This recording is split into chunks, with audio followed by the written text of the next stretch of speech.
La primera pregunta tiene que ver con su novela Pequeña Música Nocturna, que es de estas novelas atemporales, diríamos, Sí, ¿no? igual no ocurre en el año 64, así que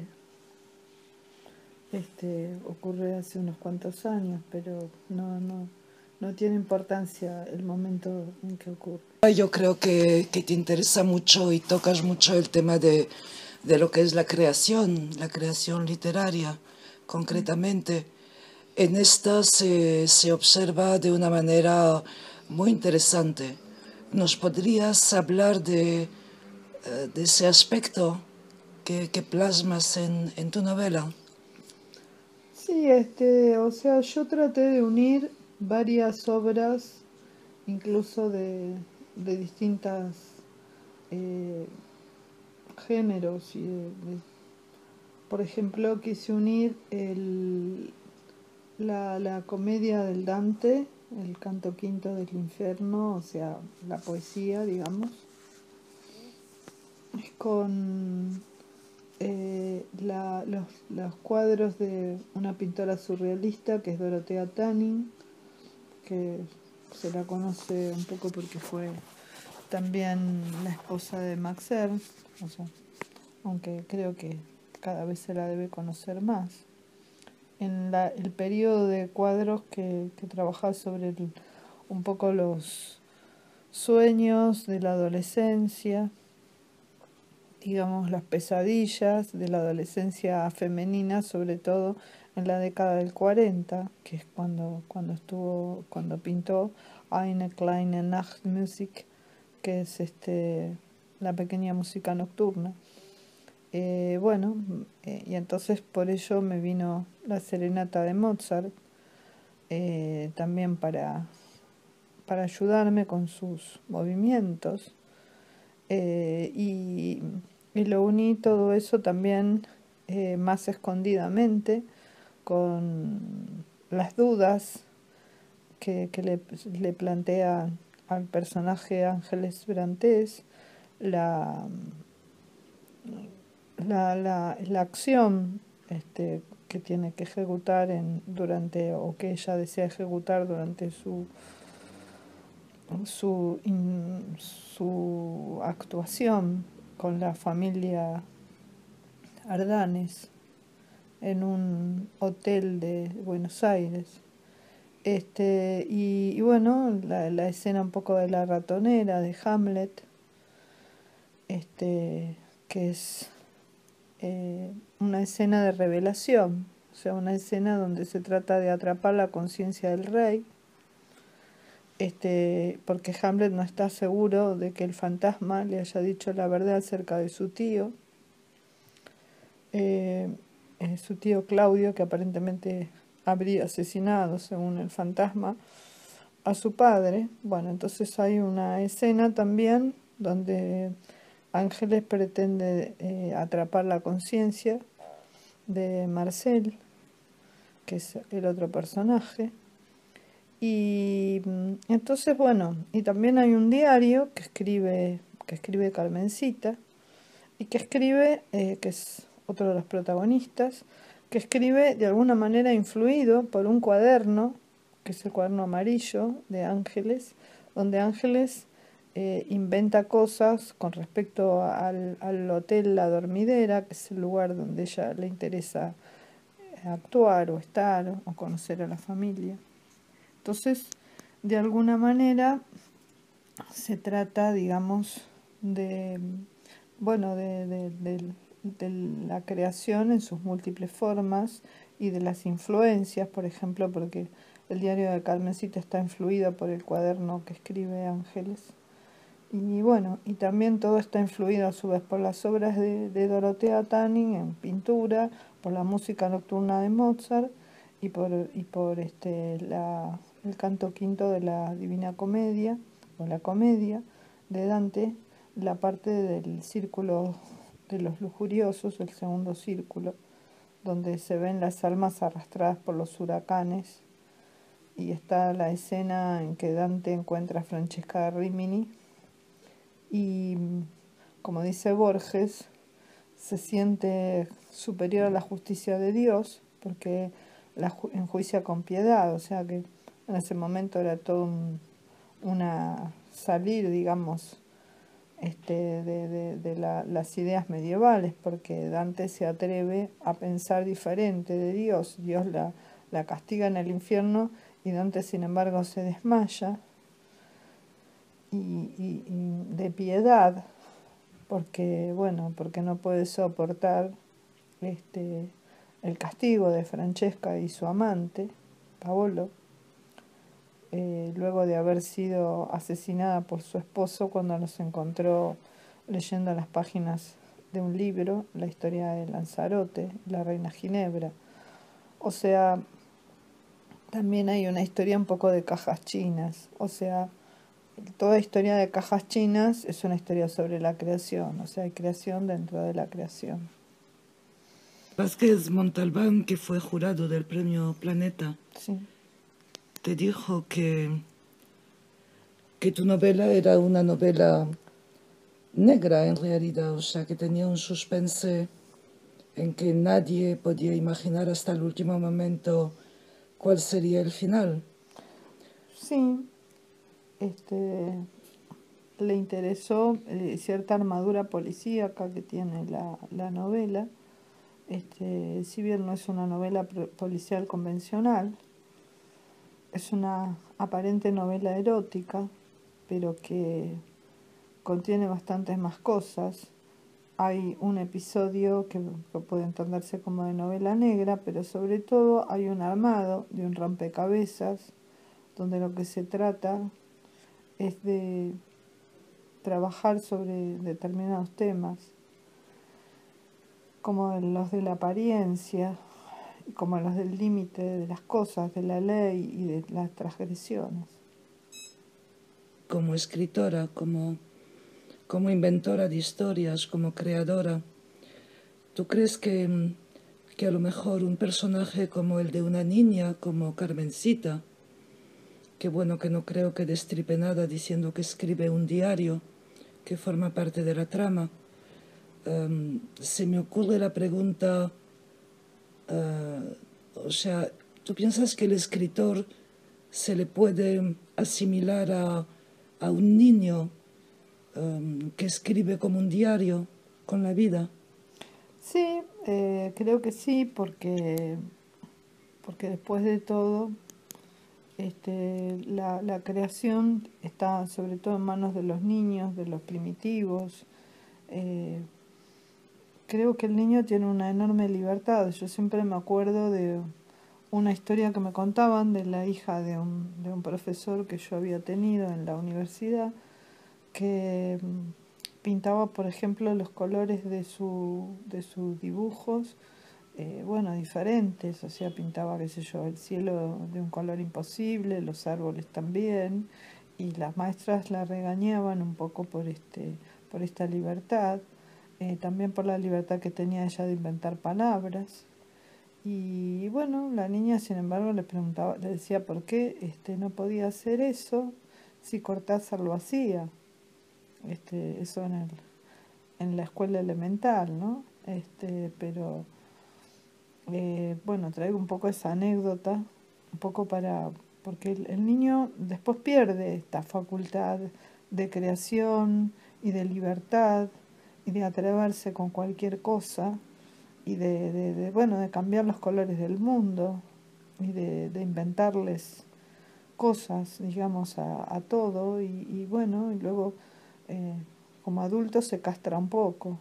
Creo que sí, que el creador puede compararse con el niño, también con la época mágica del hombre, donde es la época precientífica.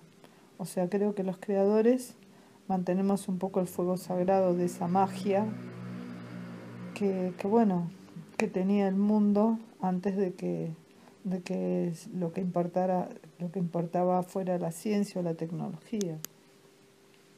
Donde nada se sabía, entonces había que inventar el mundo.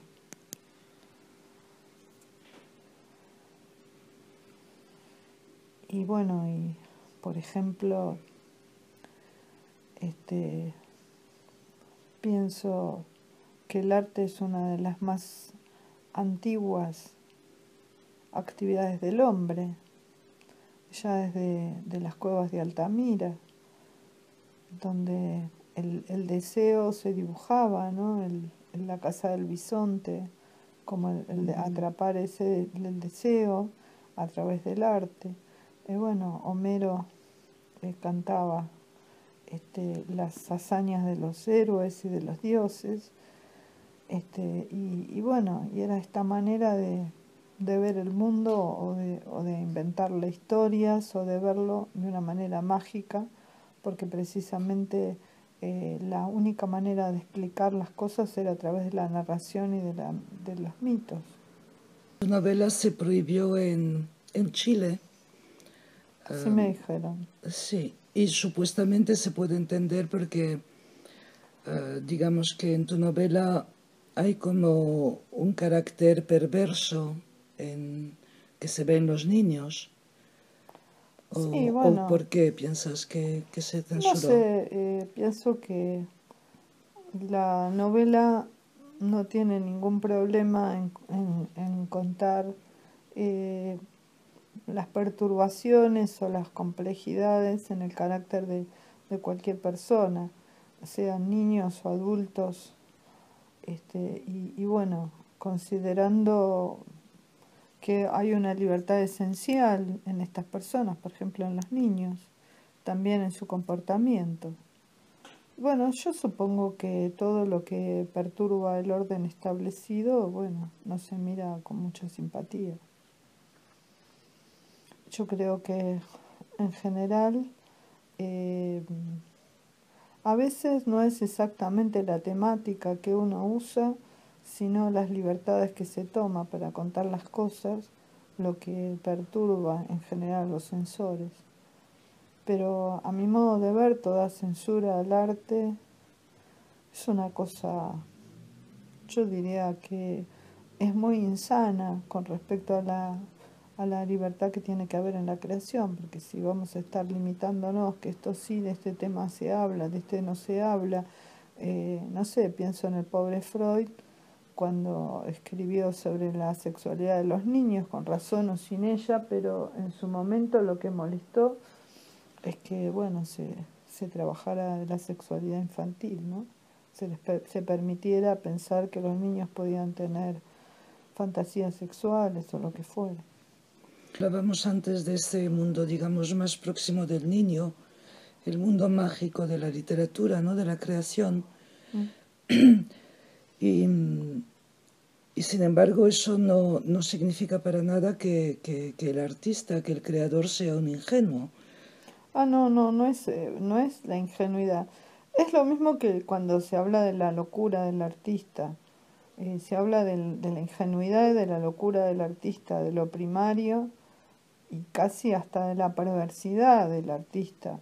Pero yo creo que el artista va y viene, o sea, por ejemplo, es capaz de entrar en el universo del delirio y volver, es capaz de entrar, digamos, en el universo de lo perverso y volver, es capaz de entrar en el universo, bueno, en cualquier universo y volver.